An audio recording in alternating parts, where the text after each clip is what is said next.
Oi, turma. O livro Os Exilados da Capela, Edgar Armond, no quarto texto, No Tempo dos Primeiros Homens, na terceira parte. Os seres vivos da Terra, com as formas que lhes foram atribuídas pelo Verbo e seus prepostos, apareceram no globo há centenas de milhões de anos, primeiro nas águas, depois na terra, primeiro os vegetais, depois os animais, todos evoluindo até seus tipos mais aperfeiçoados.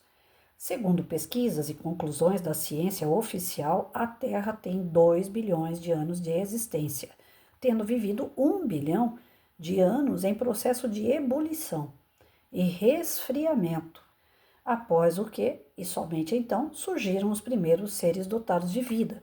Então foi 1 bilhão de anos para que a gente pudesse ter vida. Até lá não tinha vida, era ebulição, né? Era o interior dela criando a crosta, né? Esfriando a Terra para que houvesse vida.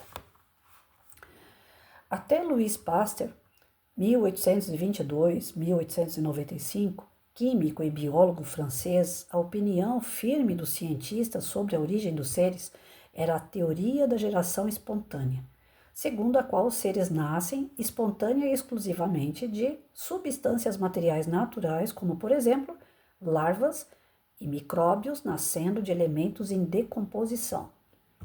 Com as pesquisas e conclusões desse eminente sábio francês, o conhecimento se modificou e ficou provado que os germes nascem uns dos outros, não tendo valor científico a suposição da geração espontânea, conquanto o problema continuava ainda de pé em relação ao primeiro ser do qual os demais geraram. Em 1935, o bioquímico americano Wendell Meredith Stanley, 1904 a 1971, isolou um micróbio incomparavelmente mais primitivo que qualquer dos demais conhecidos até então, e que se reproduzia mesmo depois de submetido ao processo de cristalização. Como até então nenhum ser vivo pudera ser cristalizado e continuar a viver, daí se concluiu que o ser em questão era um intermediário entre a matéria inerte e a matéria animada pela vida. Admitiram os pesquisadores que esse fato veio preencher a grande lacuna existente entre os seres vivos mais atrasados e as mais complexas substâncias orgânicas e inanimadas, como, por exemplo, as proteínas. Esse ser seria, então, academicamente falando, o ponto de partida para gerações dos seres vivos existentes na Terra, os quais há 1,5 bilhão de anos vêm evoluindo sem cessar, aperfeiçoando as espécies e suas atividades específicas. Então, assim, como eu sou péssima em ciência, vai ficar difícil de eu explicar para vocês.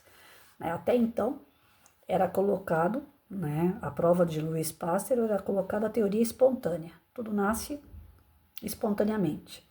Aqui, o bioquímico Stanley, até a década de 1971, quando ele faleceu aí em 35, nos seus estudos, esse bioquímico ele provou que não, que a vida vem do micróbio, que é um micróbio muito antigo e que mesmo cristalizado ele reproduz.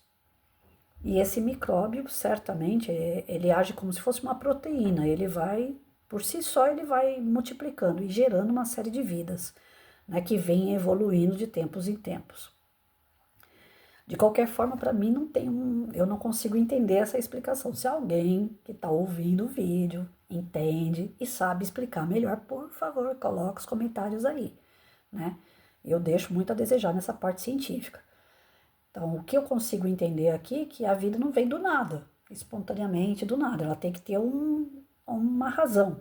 Essa razão, segundo esse Stanley, esse bioquímico, ela vem através de um micróbio. Foi a única coisa que eu consegui entender. E eu não consigo explicar mais do que isso, porque eu não tenho bagagem para isso. Volto a repetir. Se alguém souber, coloca aí nos comentários.